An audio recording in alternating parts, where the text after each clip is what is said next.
He gave up everything, just to give his family a better life in Canada. But when he finally joined them, what he found wasn't love. It was silence, secrets, and a truth that nearly broke him. This is not just a story. It's a journey of love, sacrifice, betrayal, and the kind of twist that will leave you speechless. I stood by the bedroom door, watching my wife whisper into her phone in the dark, thinking I was asleep. "Don't call me this late again," she said, her voice low but firm. "He's home now." That one sentence hit me like a truck. I didn't plan to eavesdrop, but when you start feeling like a stranger in your own home, your instincts change. I had only been in Canada for 3 weeks, yet something already felt off. 7 months ago, I gave up everything. Sold my car, quit my job in Nigeria, and drained my savings to send my wife, Kyra, and our son, Chidi, ahead to Canada. The plan was simple. They would settle, and I'd join them after working a few more months back home. I counted down the days until we'd be together again, dreamed of hugs, laughter, and finally living like a family. But now, Kyra barely smiled at me.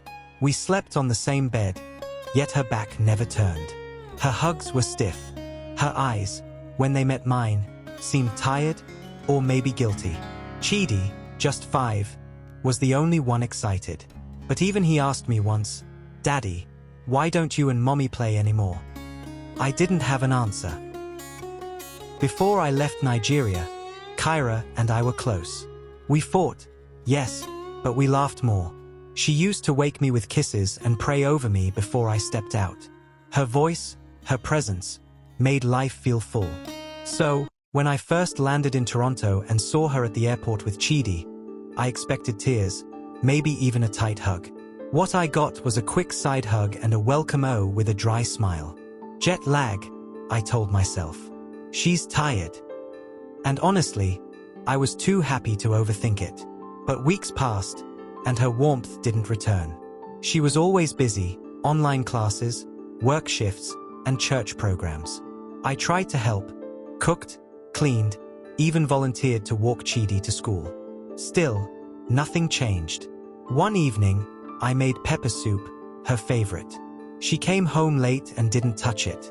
"I already ate at church," she said, barely looking at me. "But you knew I was cooking." I was hungry. You know how cold makes you eat fast. Something wasn't right. That night, as I lay awake beside her stiff body, I remembered that whisper, "Don't call me this late again." Who was she talking to? And why was she hiding it? The days started to stretch like cold Harmattan mornings. Slow, quiet, and heavy. I began watching more than talking. Not because I wanted to spy, but because my words seemed to irritate her. Everything I said was too much, or "you're too controlling," or "this is Canada, not Nigeria." One evening, she stepped into the shower and forgot her phone on the table. A message blinked. Just one. "Good night, my sunshine." No name, just a heart emoji beside it. My fingers shook. I didn't touch the phone. I stared at it like it was fire. When she came out of the bathroom, I was still in the same spot. I pretended to be checking Chidi's school app. She didn't notice. Or maybe she did and didn't care. That night, I sat on the couch and didn't go to bed. My heart was loud in my chest. The same woman I sent across oceans. The one I trusted with my life. My wife. Was she seeing someone? Canada was supposed to be a fresh start. But now, it felt like I had arrived just in time to witness my marriage crash. But I wasn't going to walk away. Not yet. I needed the truth. Even if it hurt. I started to look deeper, without being obvious. I asked Kyra questions. Simple ones like, "How was work? How's school?" But she answered like she was giving responses to a radio presenter. Polite, short, rehearsed. I missed her voice when it had music in it. Now it sounded like a clock, cold and ticking. One Sunday, we went to church together. For the first time since I arrived. I watched her from the corner of my eye. She was dressed well, glowing, laughing with others. I felt proud, but also like a visitor beside her. A man came up to greet us. Tall, with a clean beard and gold wristwatch. His handshake lingered on her hand. They laughed a little too long. "Brother Fred," she said with a wide smile. "Ah, so this is your husband?" he asked. His surprise annoyed me. Like he didn't expect me to exist. "Yes-o," Kyra replied quickly. "He just arrived." Fred turned to me and smiled. "Welcome. Bro, Canada isn't easy, but God day." I forced a smile back. "Amen." As he walked away, I asked her, "Who's Fred?" She shrugged. "Just someone from church." That shrug carried weight. Too casual. Too dismissive. Something in me began to break. But I kept my face straight. Because I wasn't done yet. I began making plans. I needed to find a job. Not just for money, but for sanity.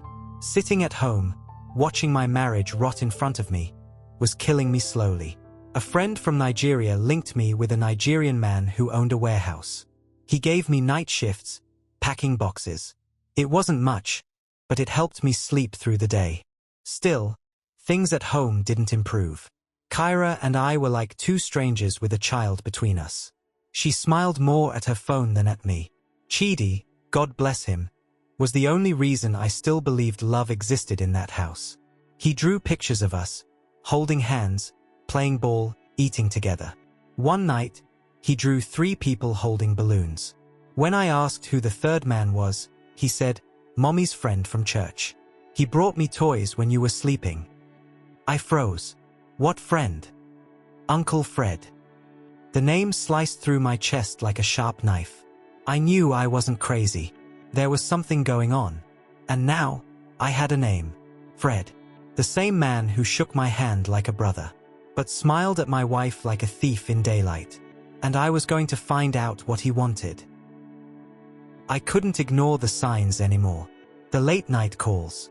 The coldness. The name Fred slipping into conversations like an unwanted guest. Still, I needed proof. Real, undeniable proof. I wasn't going to accuse my wife without evidence. It's not just about the shame. It's about the truth. About closure.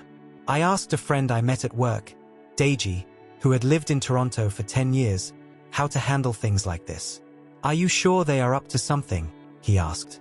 "I'm not sure, but my spirit is not at peace." He scratched his beard. "Canada no be Nigeria. If you accuse a woman, it could backfire. Calm down.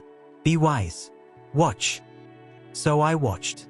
I created a new email and signed up for one of those GPS tracker apps. Quietly installed it on her phone one evening while pretending to update her Bible app. 3 days later, I got an alert. She left work at 6 p.m. but didn't come home till 9. The map showed she stopped at an apartment complex, twice that week. I copied the address. Next Friday, she said she had choir practice. Left the house around 6:15. I followed, my heart pounding like a drum. And there it was. The same address. The same apartment. Unit 408. I stood outside the building, breathing hard. Then, I saw him, Fred, opening the door for her. And she kissed him. Right there. Like I never existed. I couldn't move. I stood behind a parked car, hands shaking, heart ripped to shreds. The woman I crossed oceans for. The mother of my child. My Kyra. Kissing another man like it was routine. My phone slipped from my fingers, hit the pavement, and cracked. But I didn't care. I staggered back to the bus stop and sat there, numb, for almost an hour before I finally went home. When she walked in around 10 p.m., I was sitting on the couch, staring at the wall. "Why are you still awake?" she asked. I didn't answer. She dropped her bag, walked past me, and went to the kitchen. No guilt. No tension. Like nothing had happened. I slept on the couch that night. The next morning, she acted normal. Made tea. Greeted Chidi cheerfully. Played gospel music on her phone. I wanted to scream. To shout. To flip the table and ask her why. But instead, I asked calmly, "Who is Fred to you?" Her hands froze. She turned slowly. "Why are you asking me that?" "Because I saw you." Silence. She stared at me, lips parted. Then she whispered, "So, you followed me?" "Yes." And just like that, her face changed. Not to guilt, but to anger. "You followed me?" she repeated, voice rising. "You invaded my privacy." I was stunned. Her anger was louder than her guilt. "Kyra," I said, trying to stay calm, "you're cheating on me. I saw it with my own eyes." She crossed her arms. "You've been gone for almost a year. You left me here to raise a child alone, in a strange country, with no help. Do you know how hard it's been? I left to build a future for us. You left because it was easier for you. You had friends, your language, your people. I came here alone. I struggled alone." I shook my head, heart pounding. "That doesn't justify betrayal." She laughed bitterly. "Betrayal? You think this is about sex? You stopped being my husband the day you chose survival over us." Her words hit me like slaps. I looked at Chidi's drawing still stuck to the fridge. Our happy family, holding hands. Was it all a lie? "Are you in love with him?" I asked. She didn't answer immediately. Then she whispered, "I don't know." I felt like vomiting. The room spun. Everything I gave, everything I sacrificed. And now, I was the outsider in my own home. I packed a bag and walked out. I didn't know where to go, so I called Deji. He picked me up from a Tim Hortons and took me to his small basement apartment. I sat on his couch, staring at nothing, my thoughts louder than the TV. "Are you all right?" he asked. I didn't answer. I was thinking about Chidi, about how I was going to explain this to him, about how I had just lost everything in a single evening. "I just wanted us to be happy," I muttered. Deji handed me a glass of water. "Bro, welcome to Canada. This country is no joke. It changes people." I never thought it would change Kyra like this. Pressure, isolation, cold. Sometimes, people do things they never imagined. I wanted to believe that, but the image of her lips on Fred's face burned in my memory like acid. I spent the night on Deji's couch, staring at the ceiling. By morning, I had one decision in my heart. I needed to fight for my son, no matter what. If my marriage was dying, I wouldn't let my role as a father die with it. Chidi needed me, and I wasn't going anywhere. I contacted a lawyer the following week. Not for divorce. Not yet. But to understand my rights as a father in Canada. The man was blunt. "You're not a Canadian citizen. That makes things harder. But you have options." I told him I wasn't trying to take my son away, just to be in his life, consistently. He advised me to stay calm, avoid conflict, and keep records. So I did. I got a small job at a grocery store during the day and worked night shifts at the warehouse. I slept little but stayed busy. It helped with the pain. Every evening, I called Chidi. Sometimes he'd answer. Sometimes, Kyra would ignore my calls. But I didn't stop trying. One Saturday, I went to see him at his school's soccer game. He ran into my arms when he saw me. "Daddy!" he shouted. I almost cried. Kyra was there. She didn't say a word, just stared. After the game, I knelt in front of Chidi and said, "Anytime you want to see me, tell your teacher or call me, okay?" He nodded. As I stood up, Kyra pulled me aside. "You can't just show up without telling me." "I can. I'm his father." We stared at each other.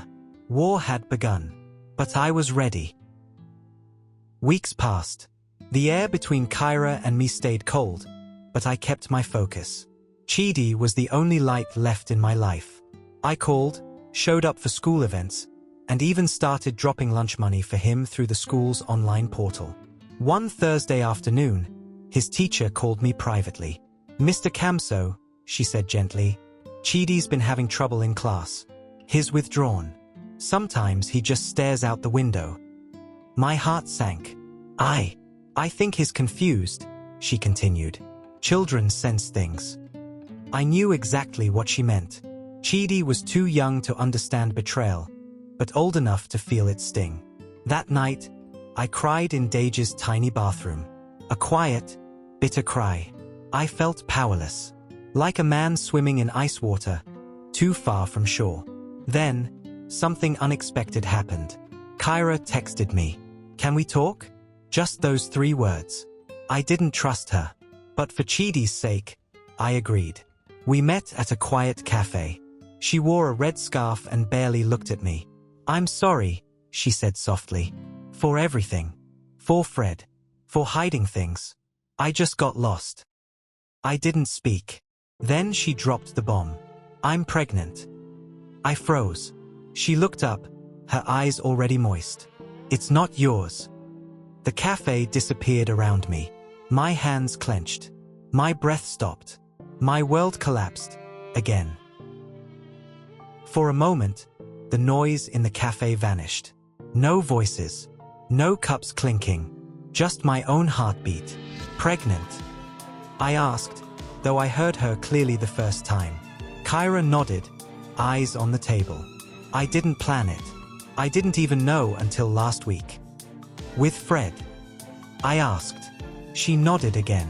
I stood up slowly. My legs were shaking. People around us had started to glance our way. "Sit down, please," she whispered. "Let's not make a scene." A scene? She had made a scene of my whole life. I sat, but only to stop myself from collapsing. "I need you to understand," she said. "I never meant to hurt you. I was lonely. I was tired. I was confused." "And now what?" I asked bitterly. "You want us to live together? Me, you, Chidi, and Fred's baby?" Tears fell from her eyes, but I didn't feel pity. She shook her head. "No, I just want peace." I laughed, cold, hard. "You chose war." I left her sitting there. Outside, the wind was sharp, but it couldn't cut deeper than her words. I didn't go home. I didn't go to work. I just walked, until the city lights became a blur of pain. The next few days were a blur. Deji tried to talk to me. My manager at the warehouse noticed I was distracted. Even Chidi's teacher sent another message, saying he asked why Daddy didn't smile anymore. But I had no answers. Just a boiling ache in my chest. Kyra's betrayal was complete. And now, she carried the proof in her womb. I thought of my family back home in Nigeria. What would I tell them? That I brought my wife to a better life and she thanked me by getting pregnant for another man? One evening, Deji returned from work and dropped an envelope on the table. "What's this?" I asked. "A job offer," he said. "Long distance trucking. Pays well. They need someone who can start next month." I looked at him. "I can't just disappear," I muttered. "Chidi still needs me." "Exactly," he said. "You need to rebuild. Get your own place. Start again." That night, I made a decision. If Kyra wanted peace, she could keep it. But I was done bleeding for her comfort. From that moment, I stopped calling her. I spoke only to Chidi. I began to heal in silence. But the story wasn't over. Not yet. The trucking job was hard. Long hours, cold roads, and endless silence. But for once, the silence helped me think clearly. I saved most of my pay and cut every extra expense. I found a small room in a Nigerian man's house on the outskirts of the city. Nothing fancy, but it was mine. Chidi and I kept in touch. I called him every Sunday. Sent him voice notes during the week. Video calls when possible. Sometimes he asked, "Why don't you come home anymore, Daddy?" I would smile and say, "Daddy is building a new home. One where you'll always feel safe." One night, about 6 months after I took the trucking job, I got a message from Kyra's number. "Can you talk? Please. It's urgent." I ignored it. An hour later, my phone rang. It wasn't Kyra. It was a nurse. Kyra had been in an accident. Pregnancy complications. Bleeding. They needed someone to pick up Chidi. I raced to the hospital, heart pounding. Chidi sat in the waiting room, hugging his backpack. When he saw me, he ran into my arms. I held him tight, knowing nothing else mattered. Then the doctor walked in, and everything changed again. The doctor's face was serious. "Are you Mr. Kamso?" "Yes." "She listed you as next of kin. Is she okay?" He hesitated. "The baby didn't make it. She lost too much blood. We managed to stop the bleeding, but she's very weak. She's asking to see you." I looked down at Chidi, asleep in my lap, unaware of the storm around us. Part of me didn't want to go in. I was still angry, still wounded, but I walked into her room anyway. She looked small on the hospital bed, pale, tired, human. When she saw me, tears filled her eyes. "I'm sorry," she whispered, "for everything." I didn't speak. She reached for my hand. I let her hold it. "I know I hurt you," she said. "I was selfish. I was lost. But losing that baby, it opened my eyes." I looked at her, pain and pity mixing inside me. She continued, "Fred left 2 months ago. Said he wasn't ready for fatherhood. Blocked my number." I said nothing, not because I didn't feel anything, but because I felt too much. "I want to start again," she said, "but I already had, and I wasn't going back." I stayed at the hospital that night, for Chidi, not for her. He woke up confused. I held him, explained gently. He nodded, quietly resting against my chest. Kyra was discharged 2 days later. She went home to an empty apartment. I didn't go with her. Instead, I filed for partial custody of Chidi. Her response came quickly. "I won't fight you. You deserve him too." I was surprised. Maybe she was finally tired of fighting. Maybe she truly understood the damage. In court, she agreed to joint custody. We would alternate weekends, share holidays, cooperate on decisions about school and health. It was the most peaceful conversation we'd had in a year. And yet, it still hurt. I moved into a small 2-bedroom apartment near Chidi's school. Decorated it with second-hand furniture and wall stickers of cartoons. When Chidi came over for the first time, he walked around in wonder. "Is this our house?" he asked. "Yes," I said. "Ours." He hugged me tightly. "Are you happy now, Daddy?" I smiled. "I'm getting there." But deep inside, something had shifted forever. Love brought us to Canada. But truth, painful, raw truth, had given me back my life. The days turned into weeks, and life settled into a rhythm. Every other weekend, I had Chidi. We cooked simple meals together, watched cartoons, and walked to the park nearby. On weekdays, I worked long hours but always called him at night. His laughter became my medicine. I had learned to live with the scar Kyra left on my heart. The emotional scar no longer bled, but it hadn't healed completely. Then one evening, I picked up Chidi from school, and he said something that stopped me cold. "Daddy, guess what?" "What, my boy?" "Mummy said someone wants to marry her." I froze. "Someone?" I asked carefully. He nodded. "She said he's nice and rich, but I don't like him. He smells funny." I didn't ask more questions, but inside, something stirred. Curiosity? Anger? I couldn't tell. Later that night, I texted Kyra. "Chidi said something about a new man. Is that true?" She replied after a long pause. "Yes. His name is Kelvin. He's not like Fred. He's serious. And he wants to move us all to Alberta." My chest tightened. "Us all? Including Chidi?" "Yes." Suddenly, I saw it, clear as day. She was planning to take my son away from me. I barely slept that night. The thought of losing Chidi, after everything, kept my eyes open till morning. I contacted a lawyer the next day. We met in a small office filled with files and the smell of cheap coffee. "Can she take him across provinces without your consent?" I asked. The lawyer, a sharp woman with thick glasses, shook her head. "Not legally. Not if you have joint custody. If she tries, you can file an emergency order." I felt a flicker of relief. Then came the guilt. Was I about to drag my son into a war between two adults? Still, I had to protect him. This time, I would not be caught sleeping. I called Kyra that night. "Why didn't you tell me earlier?" I asked.